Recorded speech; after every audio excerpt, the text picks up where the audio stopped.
Halo KMFA, kembali lagi nih bersama alumni punya cerita. Dan kali ini kita berada di segmen Alumni Talks, yang dimana kita di sini akan ngobrol-ngobrol nih sama alumni-alumni dari FH Unpad untuk kita gali pengalaman-pengalaman mereka, baik itu pengalaman saat masih kuliah maupun pengalaman-pengalaman setelah mereka lulus dari kuliah.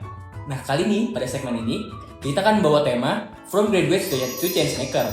Tapi sebelum itu, izinkan aku untuk memperkenalkan diri terlebih dahulu ya. Namaku Akram Barbada Surata, bisa dipanggil Akram. Dan aku kali ini akan membawakan sesi podcast pada hari ini.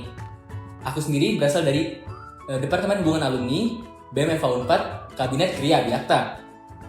Pada sesi kali ini, narasumber kita adalah seorang yang memegang peran paling penting di kepengurusan organisasi perkumpulan alumni Fakultas Hukum Universitas Padjadjaran, yaitu Kang Agus Imanuddin selaku Ketua Umum IKFH Unpad. Nah, selain sebagai Ketua IKFH Unpad, Kang Agus juga merupakan seorang yang memiliki segudang pengalaman di bidang hukum. Selain itu, beliau juga seorang lawyer dan juga merupakan seorang founder dari Imanuddin Ghazali dan Partners. Baik, selamat siang Kang Agus. Selamat siang, Kak. Bagaimana Kang? Apa kabar? Alhamdulillah. Cuma boleh saya koreksi satu. Boleh Kang, silakan. Aduh. Yang pertama tadi Akram ngomong yang paling penting di pengurusan. Ya. Sebetulnya nggak seperti itu. Oh. Justru yang paling penting dalam satu kepengurusan itu bukan orang, bukan personal ya, tetapi bagaimana korelasi antar pengurus, kerjasama antar pengurus, dan yang penting adalah komitmen dari semua elemen di pengurus. Oh iya, IKFH Unpad bukan organisasi ya kan ya, tapi semua orang kita harus terlibat juga di situ ya kan. Betul. Baik Kang, kalau gitu kita lanjut ke pertanyaan aja kan kali ya. Oke. Nah, Kang Agus ini kan merupakan seorang yang punya pengalaman banyak nih di bidang hukum kan. Tapi sebetulnya Kang Agus itu pernah nggak sih misalnya punya pengalaman-pengalaman di bidang lain sebelum bidang hukum itu sendiri? Boleh diceritakan kan mungkin kepada kami? Jadi gini, Kram. Ya, Kak. Jadi kan pada dasarnya terus terang itu saya itu masuk di Fakultas Hukum tahun 93 ya. Ya. Tapi sebelumnya saya punya background lain, saya hukum. Jadi saya masuk di diploma akuntansi, kemudian bareng tahun 93 di Fakultas Hukum, dan kebetulan sebelumnya juga saya masuk di teknik mesin salah satu perguruan tinggi swasta. Tetapi mengenai background yang ditanyakan, setelah saya lulus dari akuntansi, kemudian saya masih kuliah di hukum, memang saya tidak langsung terjun ke bidang hukum. Nah, saya beberapa kali bergerak di bidang lain, ya khususnya marketing. Marketing. Ya. Saya paling tidak 3-4 saya marketing. Oh, 3-4 perusahaan. Tiga tempat dari modelnya. Yang pertama saya jadi marketing di salah satu radio. Ya. Perusahaan radio. Nah, kemudian setelah itu saya terima marketing di perusahaan produk minuman, dan kemudian sambil kuliah semester akhir saya jadi marketing di perusahaan produk mobil. Setelah itu saya lulus kuliah, dan baru setelah lulus Fakultas Hukum saya masuk ke bidang hukum. Baik. Berarti Kang Agus itu jadi seorang marketing itu sambil kuliah itu Kang? Ya, sambil kuliah saya. Oh, sambil kuliah. Gini kan, kalau misalnya kita kuliah kan, apalagi semester akhir kan bisa dibilang cukup sibuk mungkin ya Kang, entah itu yang ngurus tugas akhir dan segala macam. Tapi ya Kang masih bisa sempat untuk menjadi seorang marketing gitu, untuk menambah pengalaman, juga menambah uang saku mungkin ya. Nah itu bisa diceritakan nggak Kang, gimana cara bisa bagi waktunya tuh Kang? Mengingat kan itu mungkin cukup sibuk dan hektik tuh Kang. Oke, mungkin saya setback dulu ya. Boleh. Back dulu ya. Saya balik ke waktu saya kuliah, dari masuk SMP dan kuliah, mungkin karena pertimbangan apa, kok saya jadi senang di samping kuliah itu, saya senang ikut kegiatan-kegiatan di di kampus, terutama organisasi dan kegiatan olahraga. Jadi kalau Akram tahu kan sekarang teman-teman nih pada di BEM ya, BEM ada apa, UKM dan sebagainya ya. Itu saya itu dulu tuh ketika masuk itu nggak terlalu banyak saya ikut organisasi satu, memang waktu itu saya aktif juga di kegiatan senat ya, Bujur ya. Itu masih senat mahasiswa, namanya Belum BEM. Oh, itu di level fakultas. Tapi di level universitas ya saya ada sedikit kegiatan. Yang pertama saya ikut kegiatan SAR 4, Unit SAR. Search and Rescue, SAR 4. Iya. Yang kedua karena saya senang olahraga juga, pada saat yang sama saya ikut kegiatan softball 4, ikuti kejuaraan-kejuaraan. Tapi karena hobi yang lain, ya saya juga ikut hoki 4 tuh di sana. Dan yang terakhir, dengan teman-teman saya ngediriin UTU namanya, tahu nggak? Apa itu Bang? Unit Tinju Unpad. Jadi artinya pada saat yang sama saya kuliah di beberapa tempat, pada saat itu juga kegiatan ikuti. Tapi intinya kalau berbicara membagi waktu dan sebagainya, ya yang paling penting adalah komitmen dan senang aja. Kita menyenangi apa yang kita pilih, kita menyenangi kegiatan yang kita lakukan, dan kita menyenangi pekerjaannya. Jadi pembagian waktunya ya ujung-ujungnya adalah kita harus membuat secara proporsional ya, dan prioritas. Karena kan di satu pekerjaan itu ada prioritasnya, di kuliah juga ada prioritasnya. Berarti kita jalanin aja ya Kang ya? Jalanin aja lah yang penting. Kalau gitu kita bikin juga skala prioritas mungkin ya Kang, mana yang kita perlu lakukan duluan. Baik. Menarik. Tapi kan ini kan, kalau misal dari pengalaman Akang sebagai mahasiswa yang sambil part time juga mungkin istilahnya kali ya, sambil part time begitu, apa sih kan struggle yang paling Akang ngerasain dulu waktu menjalani hal itu kan? Satu, pembagian waktu ya. Yang kedua adalah komitmen terhadap dua hal itu. Nah, misalnya saya begini, saya pekerjaan itu marketing. Marketing itu ditarget. Kalau kita berbicara marketing, memang seakan-akan kita tidak punya timeline yang jelas. Kita yang harus mengatur sendiri. Tetapi di tiap bulan saya itu ada target. Dan saya katakanlah kalau ketika saya jualan mobil, sales itu sangat sempat. Kalau kurang dari itu, bulan berikutnya harus ditambah. Jadi misalnya target 4 1 bulan. Jadi kalau saya baru ngejual 3 di bulan ini, selanjutnya saya senang.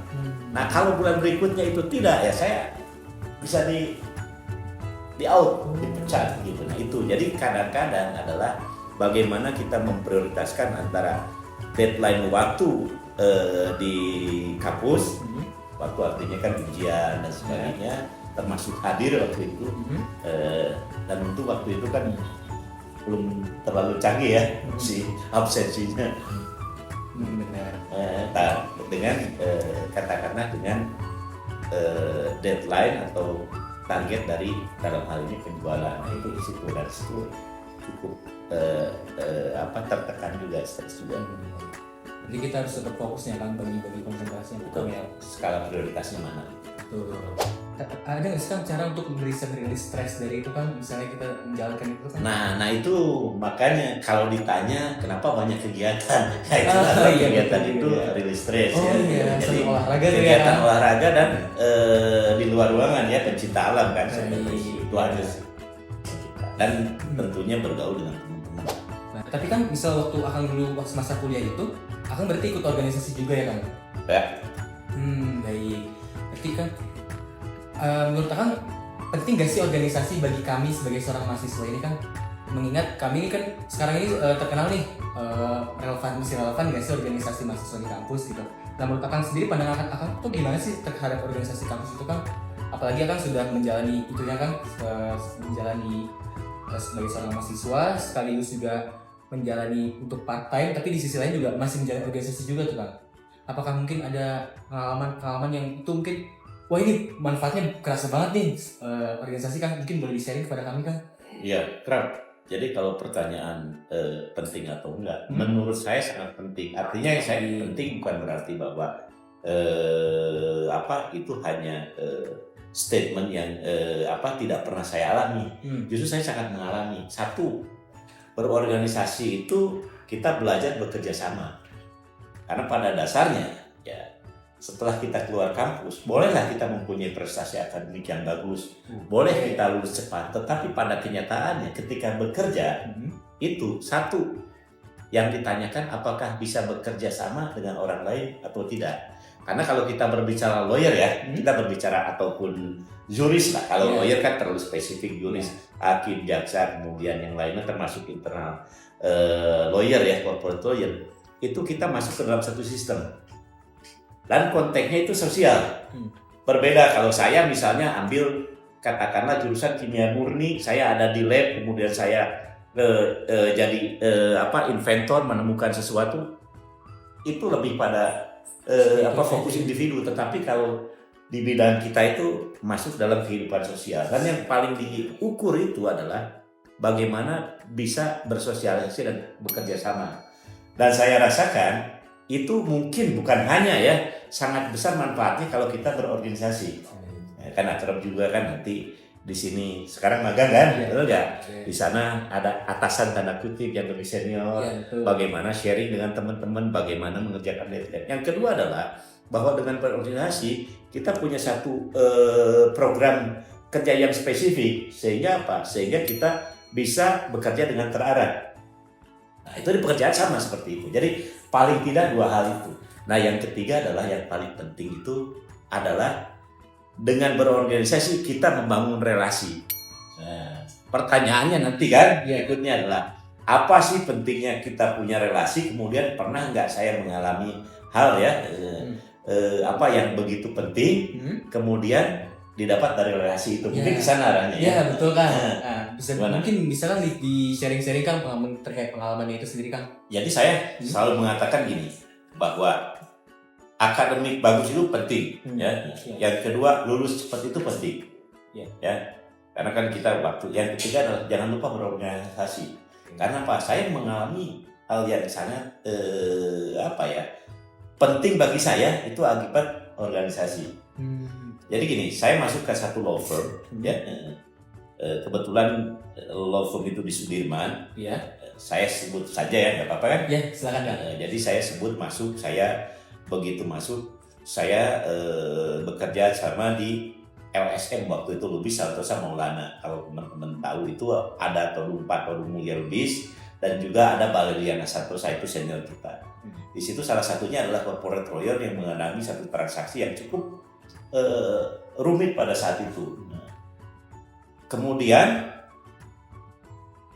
ada satu kasus ya yang kita lakukan dan itu si kasus ini agak sedikit agak sedikit rumit karena bukan persoalan sulit kasusnya, tetapi di situ kan kalau nanti akrab teman-teman yang lain ya itu masuk jadi lawyer dan sebagainya, itu bukan masalah teknis saja, tapi kadang-kadang itu menyangkut ego. Nah, yang satu merasa benar dan ini udah lama.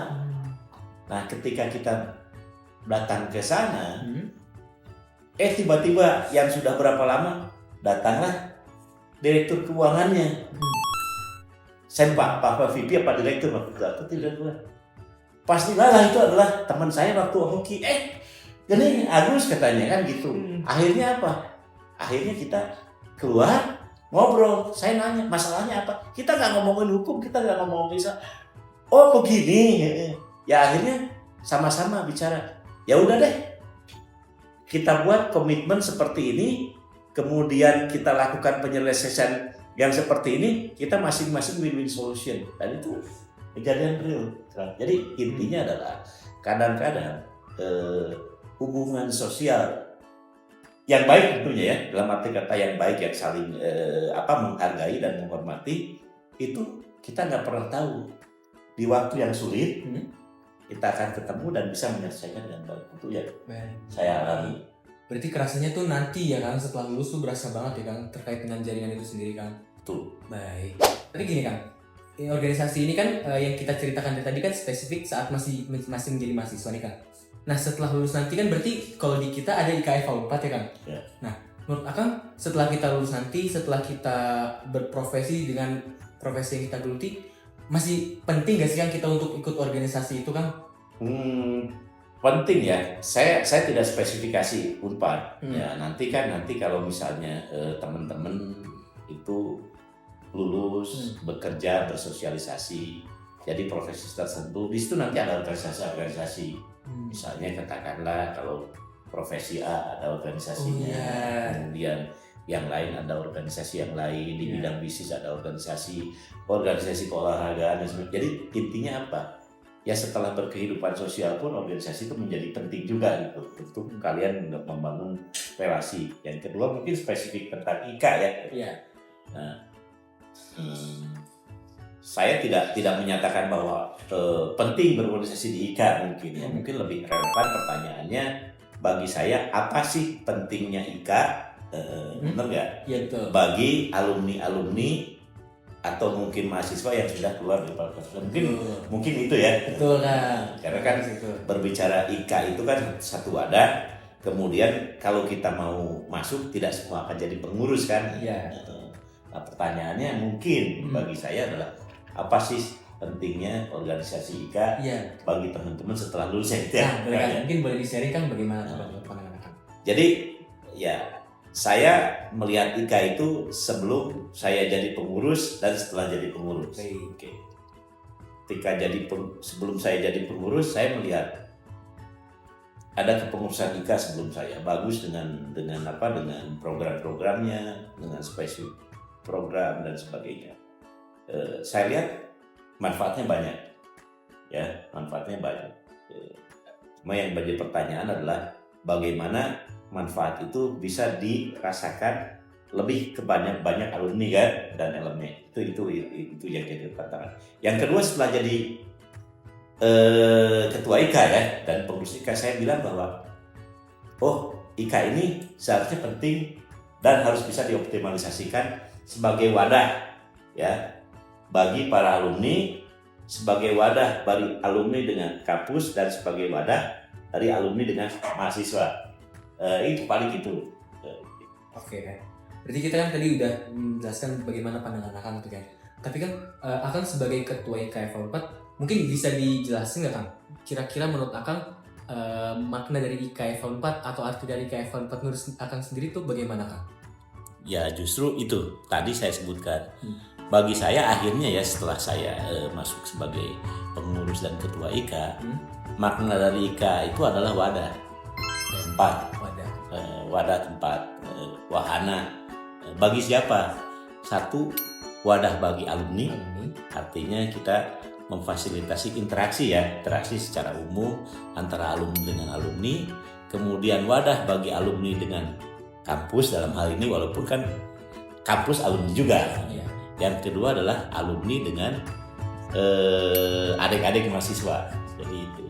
Jadi makanya saya bilang bahwa ke teman-teman ketika bicara harus dibagaimanakan wadah ini harus menjadi intermediari, jadi penghubung. Makanya kan tagline kita adalah FHUB. FHUB itu tahu nggak artinya apa? Apa tuh Kang? Fakultas Hukum Terhubung. FHUB, FH. Bagaimana menghubungkannya? Ya itu menghubungkan antara alumni dengan alumni, mahasiswa dengan alumni, kampus dengan alumni. Itu seperti itu sih. Ya kan sekarang sudah masuk tahun pertama kepengurusan berarti ya Kang? Betul. Nah selama kepengurusan Kang tuh kira-kira apa aja sih Kang udah dikerjain Kang misal di dalam organisasi itu sendiri kan? Mungkin boleh diceritain, di-sharing-sharing ke kami kan? Sebelum ke sana mungkin boleh saya jawab tantangannya dulu ya. Boleh banget Kang, silahkan. Karena begini, ketika saya jadi ketua IKA, alhamdulillah ya banyak teman-teman yang support, banyak komunitas yang berharap. Tantangannya adalah bagaimana mengoptimalisasikan wadah itu. Karena dengan range dari lulusan, tahu nggak lulusan? Panjang sekali tuh Kang. Tahu nggak dari tahun berapa? Waduh, kurang tahu Kang. Dari tahun 57 sampai terakhir berapa? 2023. Ada berapa dari data yang kita peroleh? Itu ada lebih kurang sekitar 18.000. 18.000. Ya katakanlah setengahnya ya yang aktif dan sebagainya itu 5-10.000 orang itu mengurus 5.000 kepentingan, tetapi kan pada dasarnya kan dibagi kepentingan itu. Satu, kepentingan yang sifatnya murni sosial ya, karena ini paguyuban ya, ya kita ketemu silaturahmi. Yang kedua adalah kepentingan untuk pengembangan diri yang sifatnya pengembangan diri. Yang keempat adalah kepentingan untuk jejaring, networking ya, dari atas ke bawah atau secara vertikal dan horizontal. Yang keempat, jangan lupa bahwa ini sebagai wadah, yaitu harus menjadi wadah sosial. Nah, jadi kegiatan-kegiatan itu yang kita lakukan paling tidak itu mengcover semua itu.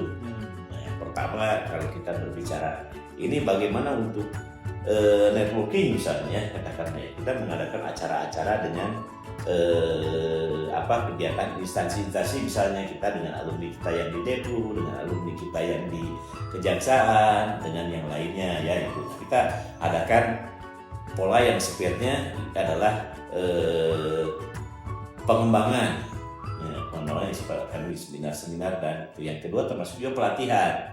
Nah, kita mungkin belum optimal ya pelatihannya ya, kita katakan masih sebelum. Yang kedua adalah yang sifatnya kegiatan sosialisasi, kita kemana ada acara olahraga bersama dan sebagainya, motoran dan sebagainya. Yang sifatnya sosial, kita ada beberapa kalau kegiatan-kegiatan misalnya kemarin di bulan Ramadan, kemudian di hari besar yang lain, dan juga kemarin terakhir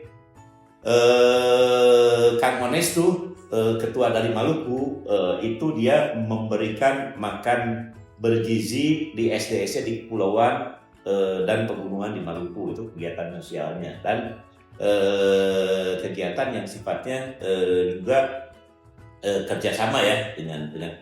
Jadi saya katakan bahwa ada beberapa kegiatan yang mengcover hal empat tadi ya, tetapi mungkin perlu kita tingkatkan lagi ke depan.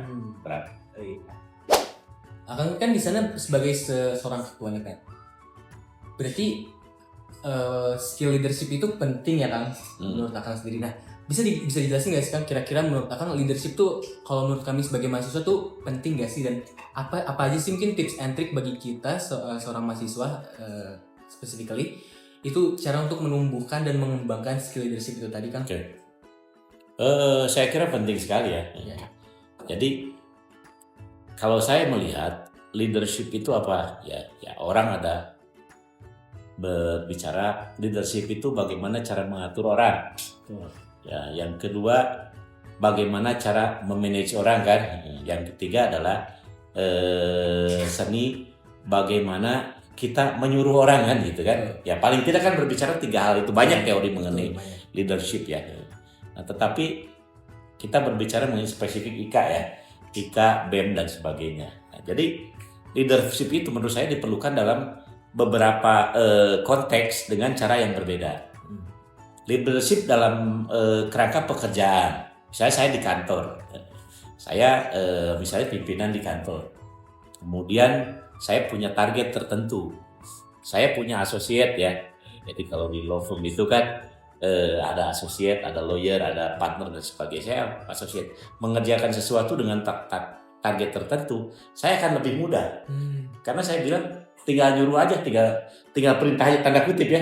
Oke, kamu kerjakan ini, deadline-nya seperti itu. Itu dalam konteks pekerjaan. Yang hierarkinya jelas, kewenangannya jelas. Tetapi dalam hal keluarga itu kan leadership-nya beda lagi. Ya, sebagai ayah bagaimana ke anak dan sebagainya. Nah, khusus dalam konteks IKA dan BEM, ini kan kehidupan sosial. Nah, itu seninya leadership itu penting, tetapi memang unik.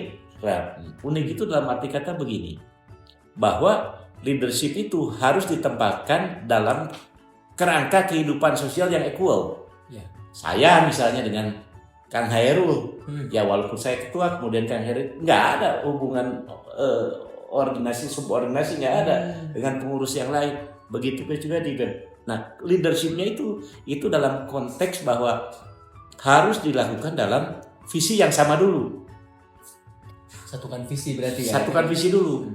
Yang kedua, leadership itu dilakukan dalam konteks pembagian tugas yang jelas.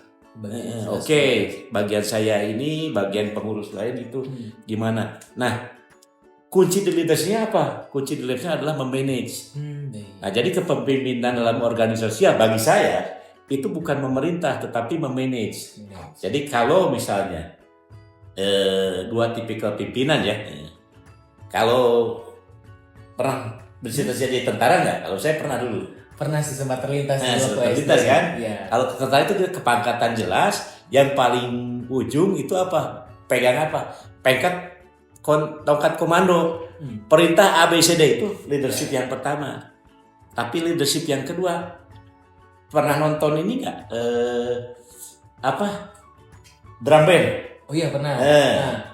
Leadership apa bapak bawa tongkat nggak? Dia mayoret. Oh iya. Nah dia leadershipnya itu dia memimpin, tetapi dia membuat ini harmoni. Jadi kalau saya bilang ketua IKA, ketua BEM itu bukan pimpinan, makanya bukan yang terpenting, tapi manajer bagaimana memanage, dan ilustrasinya itu seperti mayoret ya, seperti mayoret dalam apa yang namanya ya, marching band ya, itu, gitu. Jadi itu leadership juga. Tapi kan di organisasi itu kan banyak sekali orang ya Kang, banyak sekali kepala yang mungkin berbeda pendapat. Bahkan seorang pasang suami istri pun yang hanya 2 kepala aja bisa saja berbeda pendapat kali itu. Nah gimana sih kan cara kita bisa untuk menyatukan pemikiran itu tadi seperti yang Kang bilang, untuk bisa menyatukan satu visi tadi itu? Iya, jadi gini, bayangin marching band, itu ada apa? Ada yang pegang klarinet, ada yang pegang drum, ada yang itu kan sama, itu beda visi. Tapi tujuannya apa? Tujuannya satu, bagaimana membuat musik yang harmoni kan? Nah kita harus mengatur. Ya kapan kita berbicara dengan yang kepala keras, bagaimana? Kapan kita berbicara dengan orang yang iya dan sebagainya. Jadi intinya seperti itu. Jadi saya nggak bisa mengatakan, justru bagaimana kita memanage itu masing-masing secara tujuan yang sama untuk membuat harmoni. Jadi lebih kurang seperti itu kan. Saya susah untuk. Oke, baik, tidak apa-apa. Kebayang kan? Kebayang Kang. Nah tapi kan di satu organisasi itu mungkin bisa terjadi satu misalnya masalah Kang, atau misalnya bersenggolan lah mungkin antara satu pihak dengan pihak lainnya di dalam satu organisasi mungkin. Nah itu mungkin Kang pernah punya pengalaman, dan mungkin apa sih tips and trick untuk, atau mungkin tips saja kali ya, bagaimana kita untuk bisa menyelesaikan masalah itu sendiri Kang? Mungkin apalagi itu dalam satu organisasi itu Kang, ketika terjadi masalah tuh apa sih yang mungkin kita bisa lakukan untuk bisa menyelesaikan masalah gitu? Jadi intinya satu, bahwa bagi saya ya, kepemimpinan itu tadi ada yang model top down keras, ada yang model memanage harmoni. Tetapi di satu pihak, bahwa ujungnya pemimpin itu harus punya keputusan, ada judgment. Yang kedua harus open mind. Yang ketiga harus berani bersifat objektif. Nah pada saat ada hal-hal yang sulit untuk dilakukan, pemimpin sudah harus bisa mengambil keputusan dan apa risikonya. Jadi pada satu fase tertentu kita bisa mengakomodir, kita bisa mempertimbangkan, tapi ujung-ujungnya kita harus mengambil keputusan yang objektif. Jadi intinya kalau kita berbicara ada masalah itu dilihat, kemudian kita perhatikan, kita lihat tujuannya. Mana yang paling bisa mendekati kepada tujuan, yaitu yang diambil. Ya jadi dalam satu titik, dalam organisasi ya kita istilahnya sedikit tangan besi dalam kasus tertentu itu juga diperlukan, atau ketegasan lah bahasa ini. Baik. Jadi kita harus open minded dulu ya kan. Kita kemudian cari dulu mungkin akar masalahnya kan gimana. Terus kita cari juga solusinya yang paling mendekati untuk bisa menyelesaikan ya kan. Baik Kang. Terus Kang kan masih beberapa tahun lagi nih Kang. Mungkin bisa digambarkan nggak Kang kira-kira kedepannya apa sih rencana yang akan Kang lakukan gitu di dalam organisasi ini Kang? Spesifik atau bagaimana nih? Mungkin secara gambaran umum aja kan. Secara gambaran umum itu tetap saya akan mengoptimalisasikan FHub ya. Jadi FHub itu kan kita dengan kepengurusan itu sudah bikin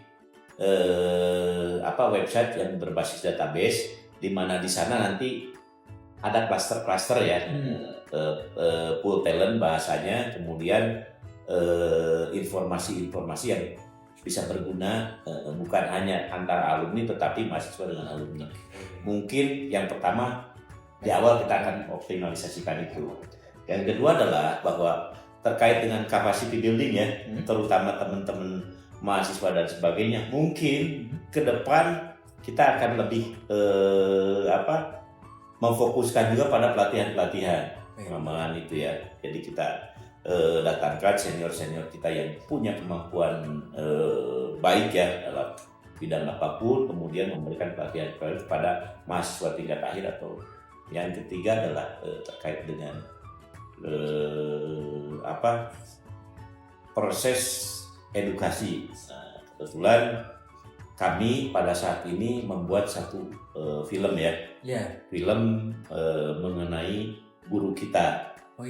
Prof. Mokhtar Kusumaatmadja. Nah, mungkin salah satu target ke depan itu kita akan mensosialisasikan itu ya. Dokumentasi itu tadi, dokumentasi. Kalau nggak salah namanya 12 Miles ya Kang ya? Betul. Mungkin bisa dijelasin nggak Kang kira-kira itu progres filmnya tuh sampai mana sih Kang yang digarap sama Ibu? Oke. Terima kasih Kang. Yang pertama adalah sampai saat ini ya kita proses produksi udah hampir selesai dengan target produksi itu Desember selesai ya. Sebentar lagi berarti ya Kang ya. Baik. Berarti itu ya teman-teman ya. Kita harus mendukung dan jangan lupa kita nonton film 12 Miles itu tadi teman-teman. Oke Kang, mungkin udah cukup kali kita ngobrol-ngobrolnya ya Kang. Sekarang kita kayaknya agak yang santai-santai sedikit nih Kang. Kita mungkin bisa main game ya Kang sekarang ya. Silakan. Aku punya ide nih Kang. Gimana kalau kita main game judulnya Ultirator? Nah, aku mungkin kasih gambaran sedikit ya Kang tentang gamenya. Nah, ini cara memainkan gamenya tuh sebenarnya cukup mudah Kang.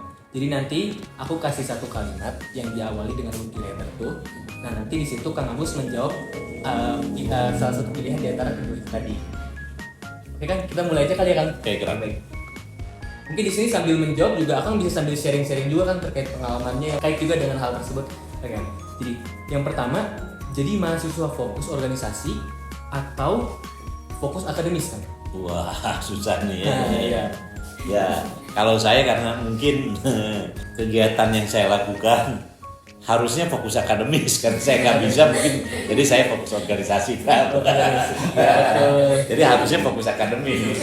Oh, iya. Tapi saya pilih fokus organisasi. Fokus organisasi ya. Ultirator, dosen strict tapi adil atau dosen santai tapi nggak konsisten dalam ngasih nilai itu Kang? Wah, gimana ya? Mungkin bisa diceritain juga mungkin Kang pengalaman dulu yang pernah dialamin Kang terkait dengan dosen-dosen yang seperti ini Kang. Kalau saya, kalau bisnis santai tapi adil boleh nggak? Santai tapi adil kan? Kita santai tetap, tapi dosennya juga adil ya Kang ya. Betul. Pilih mana Kang? Ultirator, olahraga bareng atau motoran bareng Kang? Wah, itu berat sih. Tapi kalau saya sebetulnya olahraga bareng karena basicnya saya olahraga ya. Jadi gini, Krab. Jadi tadi berbicara tentang pengalaman berorganisasi. Iya kan? Saya tuh hobi olahraga. Iya. Hobi olahraga terus terang ya. Ya. Boleh nggak sebut bukan pamer ya? Sekarang udah enggak badan saya waktu punya cuma 52 kilo ya. Kalau ditanya olahraganya apa? Ya sedikit. Saya cuma olahraganya itu softball ya yang dari SMA, kemudian hoki, saya taekwondo, saya kendo, saya juga aikido kan. Dan terakhir tinju kan. Tinju. Jadi agak sedikit-sedikit gitu kan. Nah, cuma dari semua itu saya melihat ada karakter masing-masing. Dari softball ya, dari olahraga itu kita bisa bekerja sama. Tetapi kenapa saya suka bela diri? Bela diri itu membuat kita gentleman, fair ya, dan sebagainya. Nah, jadi artinya saya bilang olahraga. Tapi kalau memotoran itu kan senang-senang lah sekarang saya udah tahu. Iya, makanya mungkin beberapa teman-teman kan agak sulit nih diajak bareng kan olahraga bareng, tapi di satu sisi juga diajak motoran bareng nih. Kalau Akang lebih olahraga bareng deh kan. Ya. Ultirator membangun karir di Bandung atau membangun karir di Jakarta? Gini, nah ini menarik. Menarik membangun karir di Bandung nih buat buat teman-teman semua. Jadi saya waktu kuliah itu sambil di kuliah kan saya marketing nih. Ya. Karena kan itu dan itu cocok aja di Bandung mau di Jakarta. Tapi ketika saya lulus ya kemudian kan saya diskusi nih. Jadi gini, teman-teman.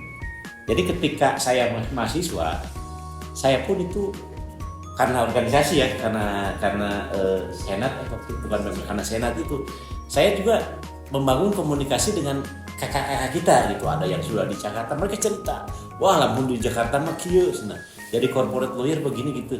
Jadi masalah Bandung Jakarta itu tergantung dari tipe mana yang kita pilih. Ya. Kebetulan pada saat itu saya tertarik menjadi corporate lawyer.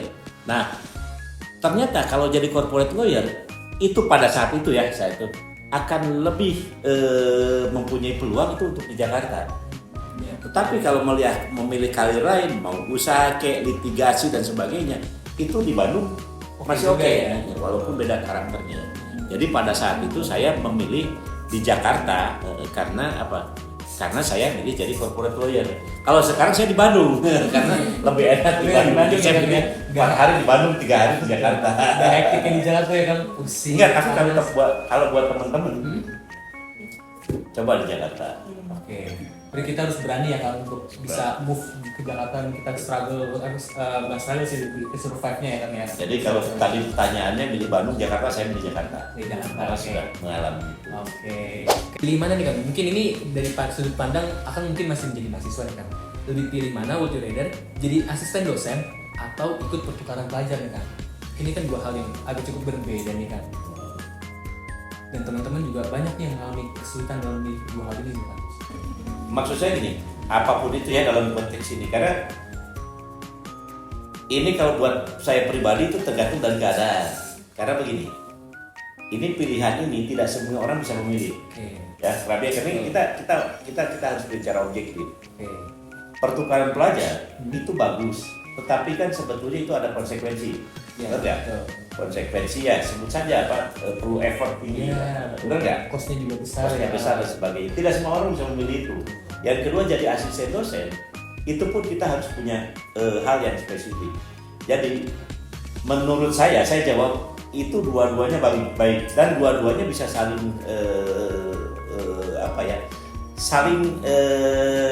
silang kondisi. Maksud saya gini, kita bergaul keluar kemudian kita punya pengetahuan, tiba-tiba kita jadi dosen, bisa sharing. Kita jadi asisten dosen, kita riset, banyak beasiswa untuk keluar. Jadi menurut saya sih peluangnya sama. Peluangnya sama ya, sama-sama baik berarti ya kan dua-duanya kan. Tergantung bagaimana kita. Iya, maksudnya tergantung dari kondisi. Nah, kalau saat ini saya memilih, ya mungkin saya akan milih jadi asisten dosen. Oke. Kenapa tuh Bang? Mungkin bisa jelasin kenapa lebih pilih asisten dosen? Ya karena saya melihat bahwa kondisi itu lebih risiko dan lebih bisa dilakukan oleh kebanyakan orang dibanding dengan harus keluar negeri ya kan, full effort segala macam. Oke, baik. Sebelum kita menutup sesi kita pada hari ini kan, mungkin ada nggak sih kesan-pesan untuk mahasiswa-mahasiswa lain yang menonton ini kan? Yang pertama itu sekali lagi bahwa akademik penting, tetapi bersosialisasi dan berorganisasi itu tidak kalah pentingnya. Jadi balance itu ya. Yang kedua adalah komitmen dan konsistensi. Ya, komitmen yang konsistensi artinya kalau udah mengambil sesuatu pasti ada konsekuensinya. Lakukan itu dengan baik dan dengan konsisten, ya insya Allah akan mendapatkan hasil yang optimal lah ya, bukan baik ya, optimal. Itu tadi adalah sesi podcast Alumni Talks pada hari ini. Senang sekali rasanya bisa ngobrol sama Kang. Terima kasih ya Kang sudah meluangkan waktunya untuk bisa ngobrol hari ini. Kemudian juga aku juga ucapkan terima kasih kepada teman-teman KMFA yang lain udah stay tune sampai sekarang, mau nonton sampai habis, dan juga semoga ini bisa menjadi insight dan itu bisa menjadi motivasi bagi kita semua.